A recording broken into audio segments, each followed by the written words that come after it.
Warning, the following audio transmission will forever change your outlook on society. You will no longer believe the narrative. You are about to wake up to see things for what they really are. News, facts, and opinions. This is the Doom Daily Show. Ladies and gentlemen, welcome to the Doom Daily Show. I am your host, Jester Dooms. Today is Tuesday, July 14th, 2026. Happy Tuesday, everybody. I hope you're having a fantastic morning. I hope you're doing your daily affirmations in the mirror. Hope the hot barista's working. Hope the coffee was just right. I hope that the kids being home is not annoying the crap out of you too badly. I hope everything is right with the world for you today. Yes. So, every time we start off a new week, I think we all kind of hope for the best possible thing we can get throughout the week, right? Like you want every day at work to be good. You want every day after work to be good. You want all the dinners to taste good. You want all the shopping to go flawlessly. And we really have molded our minds around that general idea of just get through today to get through tomorrow to get to the weekend to do it all over again. And I'm a person that can't stand monotony, and it's all very monotonous, right? And I mean, you do have people out there that, I mean, they look to do something, right? Like they look for excitement in their daily life. Like maybe they join a volunteer fire department, or maybe they start taking guitar lessons, or maybe they take up yoga, something to break up the day. But then the problem is that then also becomes kind of monotonous, right? To an extent. Certain things don't. Like 911 calls don't become monotonous. It's very, paperwork does, but all the calls are vastly different. So that doesn't really play a big factor. But I'm going to encourage you, ladies and gentlemen, find something new to do throughout the week, right? To help break up this monotony, like a new skill to learn or a new hobby to get into, something. I have this problem where I'm into like 1,000 different things and they're all very expensive. So it creates a lot of limitations for me. And over the last couple of years, I've been trying to find like hobbies that don't require a lot of money spending that I can continuously do, right? Great example of this is like I've always enjoyed kayaking. I always have. But then I didn't have anybody to kayak with, and it kind of got to be this thing where I'm really not doing it that much, but I know that that is a free thing that I can do, right? Like all I got to do is get my ass to the water. I don't have to buy a kayak or rent one each time. I have one. I don't have to buy a new life jacket. I have one. I don't need anything. All I need is myself, the yak, the oar, the jacket. I'm gone. Okay. Something else I like that piqued my interest in the last couple of years. Like I've always enjoyed the outdoors, just being outside in general. So I got really big into hiking. I love to hike. And again, it's something to break up that monotony that doesn't really cost me anything extra to do. I just have to get to a trailhead. Thankfully, I live in an area where there's a lot of them. So I don't have to spend exuberant amount of money in gas to go. I can go find a trailhead and go. It's awesome, right? So something else I've discovered I really enjoy too is just swimming. Okay, so again, same thing. I'm out on the kayak, I'm hiking, I find a place to hop in the water, or I find a place to jump off the kayak at, boom, we're golden. And it's things like this that break up the monotony in the summertime for me. These lovely, fun tasks, though, that I've got to break these things up, they kind of die off in the winter months, right? You're not going to go kayaking when it's cold. You're not going to go swimming when it's cold. I still hike when it's cold, but there is a line here. If it's so cold, I won't go. Like if I'm not going to warm up on that hike to be comfortable, I won't go. So 50s, 60s, I'm good. Below that, when we start getting into the 40s, it's kind of like, nah, it's not very comfortable to just be out there all day hiking. It's really not. Anyway, I say this to motivate you guys to figure out things you can do to get out of the monotony cycle, because there's a lot of things that come with it. It comes with depression. Okay. It comes with like self-loathing. Like it's not great. For your mental health, get out there and do something new. Get out there and do something that's not going to break the bank. Find a good hobby. Just something to break up that monotony, because we all find ourselves in this cycle. And I swear, the older I get, the more apparent it becomes, and the more it seems like this big scam, right? This big monotonous scam that we're stuck in. And I don't want my life to be the life of work, home, kids, repeat, retirement home, wake up meds, breakfast, TV time, sponge bath time. Like, I don't want this fucking monotonous lifestyle. I don't. I want things to be exciting and changing every fucking day, and I just want a place to hang my hat at the end of the day where I'm comfortable. Does that make sense? You picking up what I'm putting down, ladies and gentlemen?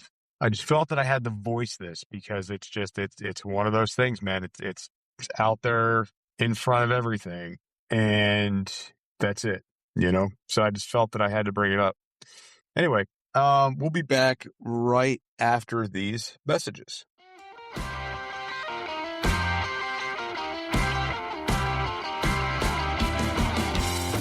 Hey, Producer Scooter here. First off, thank you for downloading and participating in the wide world of Jester Doom. Please be sure to check out jestersvoice.com website. Everything you want to know is located on jestersvoice.com. If you're looking for salacious details, it's on jestersvoice.com. Don't forget to share the show with your friends and even with all your enemies. And now, back to the musings of Jester Doom.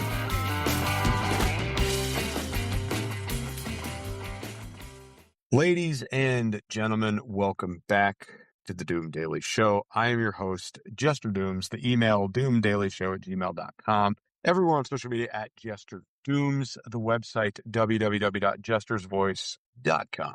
Welcome to the show. Again, welcome. Producer Scooter, you're looking pleasantly plump today. Do you have a good lunch? Have a good dinner? Have a good breakfast? I don't even know what time it is there. All right. So let's get into the Iran war a little bit. On the Epic Times by Jill McLaughlin. U.S. launches third night of strikes on Iran. God, I'm trying to get back in the swing of the show, guys. Fucking pain in the ass. The United States launched a third night of strikes against Iran July 13th, aimed at degrading Iran's ability to attack civilians and commercial shipping in the Strait of Hormuz. U.S. Central Command reported the attack started hours after President Donald Trump announced the United States was reinstating a blockade on Iran ports and would be reimbursed for guarding the strait. Does anybody else feel like this is going to be the new forever war? Is anybody else feeling that way? Because that's what it's feeling like to me. This has been going on for a while. I don't have a count in front of me. Maybe Producer Scooter can chime in and tell us when this all started. So it seems to me there's been this pattern of escalation, de-escalation, escalation, de-escalation, escalation, de-escalation. And every time the pendulum swings toward one side or the other, there's talks of negotiations. And it seems like there's an agreement that we're coming to, and maybe we agree to it, or maybe we come up short on working a deal with these guys, and then boom, things escalate again. Now, I'm a firm believer that if these guys could pack a bigger punch, they would have done so already. Okay, that's kind of where I'm at with this. All right, if they had more to use against us, they would. I'm not saying they're totally disarmed over there and they could not strike or anything like that, but I'm saying if they had heavy hitting things, they'd be using them. Anyway, the attack started hours after President Donald Trump announced the United States would reinstate blockades on Iran ports and would be reimbursed for guarding the strait. U.S. and Iranian military forces exchanged heavy missile and drone attacks over the weekend into Monday, marking an escalation in the conflict after an interim ceasefire agreement between the countries unraveled. Trump declared that a ceasefire with Iran was over last week after Iran attacked merchant shipping in the Strait of Hormuz. Any country doing business with Iran won't be able to get through the strait, Trump said when asked about the offense during a press conference on Monday. It's a very strong blockade, he said. Of course he did. The president called the latest fighting a military skirmish after the deal fell through with negotiations 2 days ago. The administration's previous policy was to keep the strait open to all traffic without tolls. Before the war started in February, an average of more than 130 vessels and oil tankers, about 20% of the world's oil and natural gas supply, regularly passed through the water daily. This is what they've done for 47 years, Trump said. The difference is nobody negotiated like I do. Now, there's always been conflict in this region of the world. 40 years ago, it was kind of a different story. 40, 50 years ago. All right. Anyway, The United States expected to be reimbursed for providing safe passage through the strait for countries such as Saudi Arabia, the United Arab, the UAE, Qatar, Kuwait, and others, according to the president, who said on social media the same day the toll would be at the rate of 20% on all cargo shipped. We're taking out all of their capability for anything having to do with Hormuz Strait, Trump said. Trump said of Iran at the Monday press conference, and I think in the end we will end up controlling the whole thing. What they're doing is being foolish. It's really a terrible situation, but we have it under control very quickly. Iran's foreign ministry, Saeed Abbas Archi, agreed with Trump about charging for safe passage through the Strait of Hormuz, but contested that Iran would remain in charge of the duty. Iran has always been the guardian of the strait and will remain so forever. Archie responded to Trump's announcement of the charge on X. 20%, of course, is too much. We will be fair, he said, of the U.S. rate. U.S. Central Command military operations in the Iran conflict reported that its rounds of strikes were imposed on high costs on Iranian forces. American forces began enforcing the blockade against vessel transitioning to and from Iranian ports and coastal areas earlier in the day. Forces redirected more than 140 compliant ships, disabled 9 non-compliant vessels, and allowed over 50 commercial ships supporting humanitarian aid to pass through the blockade during the last 2-month period, according to Central Command. U.S. drones successfully struck an Iranian submarine and ship maintenance facility on Sunday, marking the first time American forces used sea drones in combat operations. In a related development, U.S. Secretary of State Marco Rubio was also looking into reports of Iranian drones being sent to Cuba, Trump said. Iranian's Islamic Revolutionary Guards Corps, the IRGC, said in a statement Monday that the only way to restore shipping traffic through the strait was to stop U.S. military strikes in the waterway, which only transit to Iranian ports. Meanwhile, Iran has been striking the traffic on Oman's side of the strait. The IRGC accused the United States of violating the ceasefire deal by attacking Iran's transport infrastructure, fishing boats, cargo barges, and meteorological facilities over the weekend in a Monday post on X. So there you have it, ladies and gentlemen. It doesn't seem to me, and it doesn't appear like this situation is de-escalating. Now, I remember talking to people months ago telling me specifically that this is going to be over in 30 days. Don't worry about the increase in fuel prices. Nothing's really going to come out of this. Blah, blah, blah, blah, blah, blah, blah. And what did that say? February? Okay, so March, April, May, June, July. All right, so we're almost 6 months into this conflict. Okay? And it doesn't seem like there's an end in sight. Now, what I have noticed on the back end with the subliminal messaging is maybe nobody else has noticed this, but wouldn't you know it? Man, the TikTok algorithm and Facebook Reels and these other doom scrolling platforms are all putting right to the front military inspired content. Anybody else notice this? Anybody else picking up on this? So this is what they used to do in Hollywood. A conflict is arising. Ooh, we need to start getting people in. Let's put out some really good war movies and get this younger generation fired up about serving in the military. Okay, that's what this is that we're seeing now on the social media streaming platforms. Okay, so now that we're seeing this and we're 6 months into this conflict, tells me this is probably going to escalate a shit ton more, and we need to start recruiting motherfuckers ASAP. Everybody's on social media. Push that content to the front. And it's a lot of, and I'll tell you, it's a lot of like aerial combat shit I'm seeing, if you're not seeing it. Anyway, we'll be back after these messages. Hey, Producer Scooter here.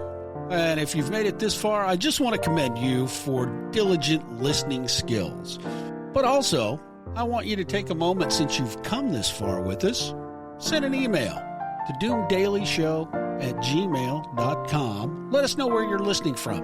If you have any ideas for something you'd like Jester to address or talk about, send us an email. That's doomdailyshow@gmail.com. Thanks for listening.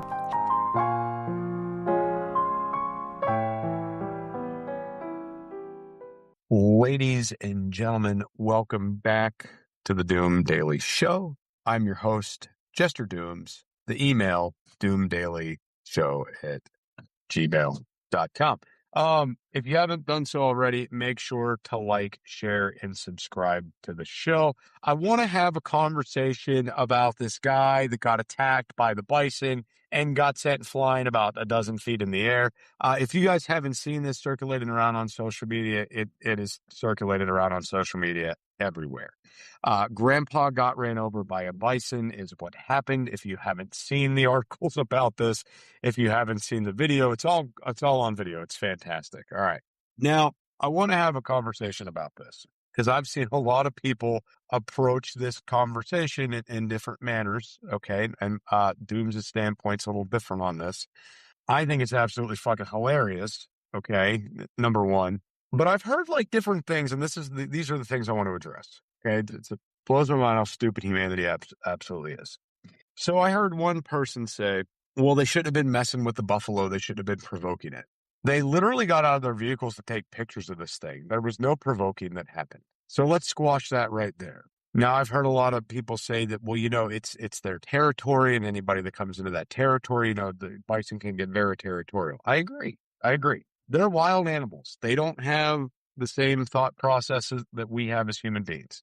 Okay, their brains don't function the same. They are not as advanced as us. It's hard to believe that we all originated on the same planet, and 200 years ago, we didn't have cars, but whatever. What do I know? Anyway, so yeah, the bison doesn't know what this guy's doing. Something triggered this bison to go after this guy. The bison's a wild animal. That's the end. Okay. But people are making a big stink over it for different reasons. I don't know. But I will tell you guys something that I heard nobody say. All right. And I'm going to paint a picture for you for a minute. Okay. I'm just going to paint a little picture. Imagine you are a bison and you lived here in the U.S. and you roamed wild for thousands of years. And you had little bison friends everywhere. You didn't have a lot of threats of predators and all these things. Like you were good. You were fine. You didn't really have much to worry about. You were a big critter running around these parts. You didn't have much to fuck with you. Then all of a sudden, man comes along. Okay, and your species is wiped to the point of almost extinction. Like we, as human beings, put a hurting on the bison population very, very, very, very badly. Now, do you think at some point a little bit of adaptation kicked in to these animals and they have a natural fear of humans and a natural fear to defend themselves? You ever think about that? Like a deer knows when he smells a human in the woods that he needs to go the other way, that he's being hunted and it's dangerous. That's instinctual, okay? They know.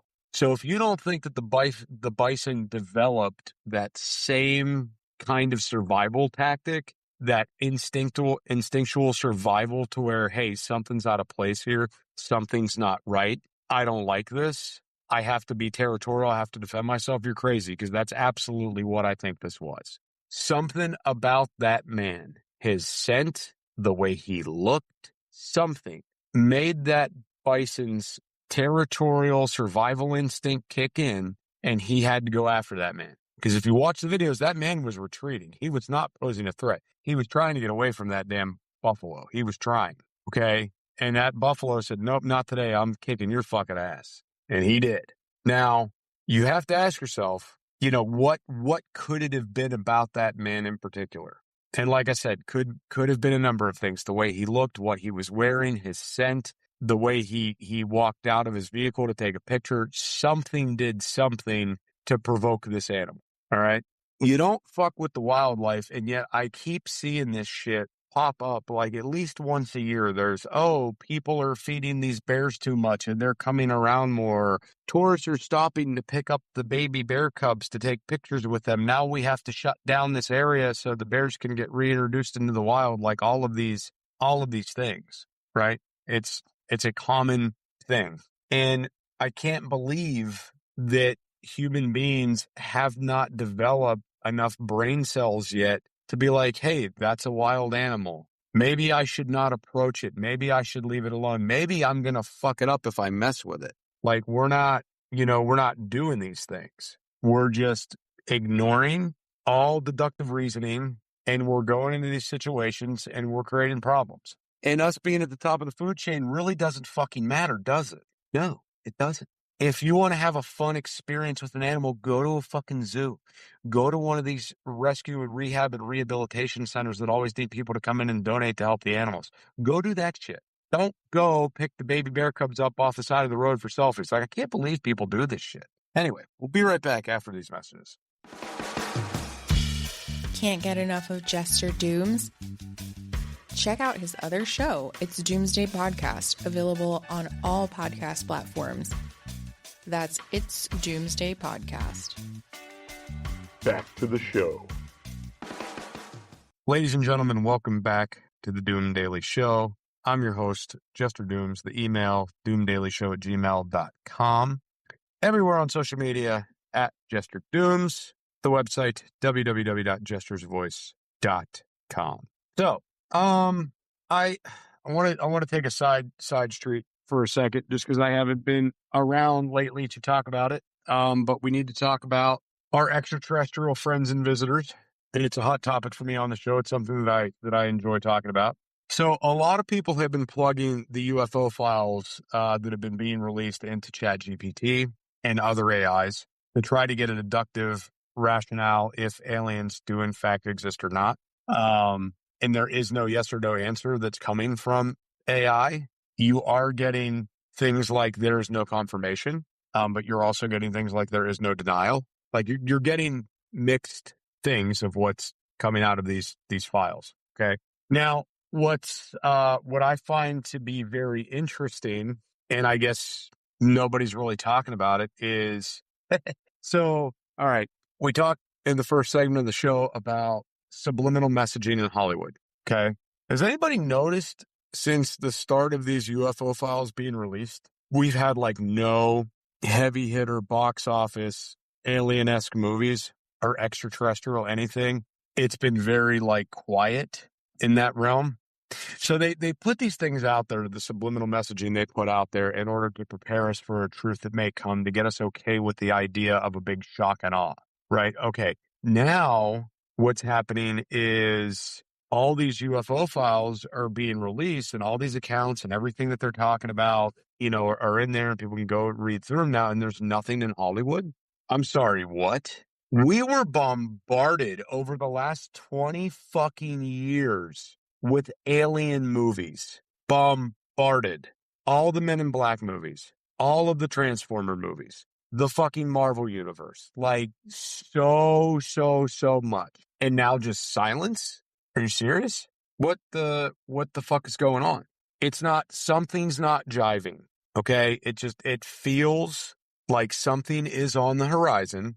Either another drop, which they said there's only one more drop and that's it, they're done, but maybe there's something else coming, okay? Or maybe we're about to get a great technology that's about to come out that they're not telling us about yet, to where we're actually going to be able to identify things buzzing around planets light years away. We could see, oh, that planet's got life on it and it's very far away. They don't pose a threat to us. We can't even communicate with them because they're so far, but we can see them now. We know they're there. Maybe something like that is coming, okay? But something that's very interesting that nobody's really talking about is we have what's called the second moon right now, okay? And this, to me, is really, really, really interesting that nobody's really talking about this. So apparently it's not a moon. It's not an actual moon. It's an asteroid, I guess. We really don't know what they're, what they're telling us is true. That is actually hanging out in Earth's orbit and is going to be around for a long time. And it's kind of following the path of the moon. And it's going to be around for a while. See if I have that here somewhere. Let's see here. Let's see. Yeah, so this new thing we have, it's PN7. Okay. It is a roughly 62-foot asteroid that has been tagging along with Earth for about 60 years. It is to remain in cosmic distance until the year 2083. Okay. So there's another one about 90 feet in diameter, and I mean, but it doesn't really matter. But what I'm saying is that like nobody has really been talking about these temporary mini moons that we've been getting and what could be coming with these mini moons. And this randomly popped up in an article that I was scrolling past the other day, and I went back to it and I was like, whoa, what is this? And they're called quasi-moons. Okay. So I thought that this was a very interesting thing. And the fact that we have one that's here now, that's going to be here till 2083, and nobody's really talking about it is really, really interesting. Okay. And I want you guys to kind of think about this for a second. All right. It's been tagging along with Earth for about 60 years. All right. So about 60 years. Okay. Now think about this for a second. The Roswell crash that shook everybody to shit, that freaked everybody right the fuck out, was in 1947. Okay. Now, just some shit math on this. Okay. That was about 70 some odd years ago. All right. So you mean to tell me that this other thing that's just kind of chugging along out there, that's been there for 60 years, like it's not raised questions, suspicions. We haven't tried to land anything on it. We're not too worried about it. People aren't talking about this. We didn't learn about this in grade school. Why is this something that hasn't been talked about? Okay, now all these files are being released, and then this article is starting to make mainstream headlines. Okay, all right, I'm not buying it, but okay. And we've never learned about this in grade school.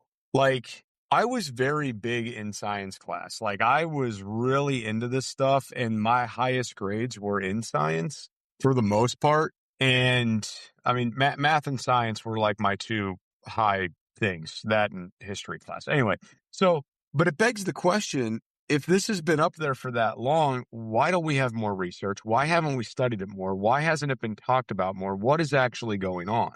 And this comes along right after the Roswell crash, not long after. Something's not adding up. Anyway, I leave you there. We'll be back tomorrow on Wednesday with another exciting episode of the Doom Daily Show. Have a great day, everybody.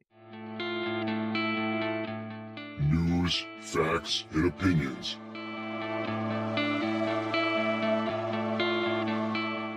This is the Doom Daily Show.